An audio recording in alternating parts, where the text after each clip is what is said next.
आज मैं आपके प्रतिरक्षा तंत्र को मजबूत करने के 10 प्राकृतिक तरीके साझा करने जा रहा हूं। सरल, प्रभावी सुझाव जो कोई भी अपना सकता है। आपका प्रतिरक्षा तंत्र आपके शरीर की रक्षा सेना है। इसे मजबूत रखने के लिए कुछ दैनिक आदतों से शुरुआत करें। युक्ति 1, संतुलित पोषक तत्वों से भरपूर आहार खाएं। फलों, सब्जियों, साबुत अनाज, दुबला प्रोटीन और स्वस्थ वसा पर ध्यान केंद्रित करें।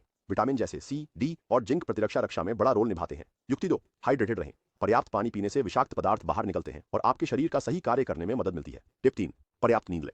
वयस्कों को हर रात 7 से 9 घंटे की गुणवत्ता वाली नींद का लक्ष्य रखना चाहिए। खराब नींद आपकी प्रतिरक्षा प्रतिक्रिया को कमजोर करती है। टिप 4, नियमित रूप से व्यायाम करें। यहां तक कि रोजाना 30 मिनट की सैर भी आपकी रक्त संचार को बढ़ा सकती है और आपके शरीर में प्रतिरक्षा कोशिकाओं को स्वतंत्र रूप से घूमने में मदद कर सकती है। टिप 5, तनाव कम करें। लगातार तनाव आपकी प्रतिरक्षा क्षमता को दबा सकता है। सांस लेने के व्यायाम, ध्यान या आपको आराम देने वाले शौक आजमाएं। टिप 4, धूप में समय बिताएं। धूप आपके शरीर को विटामिन डी बनाने में मदद करती है, जो प्रतिरक्षा के लिए आवश्यक है। प्रतिदिन 10 से 30 मिनट के लिए धूप में रहें। टिप 7, धूम्रपान से बचें और शराब का सेवन सीमित करें। ये आपकी प्रतिरक्षा कोशिकाओं को कमजोर कर सकते हैं और आपको संक्रमणों के प्रति अधिक संवेदनशील बना सकते हैं। टिप 8, प्रोबायोटिक्स शामिल करें। दही, केफिर या किण्वित सब्जियां जैसे खाद्य पदार्थ स्वस्थ आंत बैक्टीरिया बनाने में मदद करते हैं, जो प्रतिरक्षा के लिए महत्वपूर्ण है। सुझाव 9, स्वस्थ वजन बनाए रखें। मोटापा कमजोर प्रतिरक्षा कार्य से जुड़ा है, इसलिए फिट रहना आपके शरीर को बीमारी से लड़ने में मदद करता है। टिप 10, अपने हाथ धोएं और स्वच्छता बनाए रखें। यह संक्रमण से बचने का एक सरल लेकिन शक्तिशाली तरीका है। आज से ही इन सुझावों को अपनी दिनचर्या में शामिल करें। आपका प्रतिरक्षा तंत्र आपका आभार मानेगा।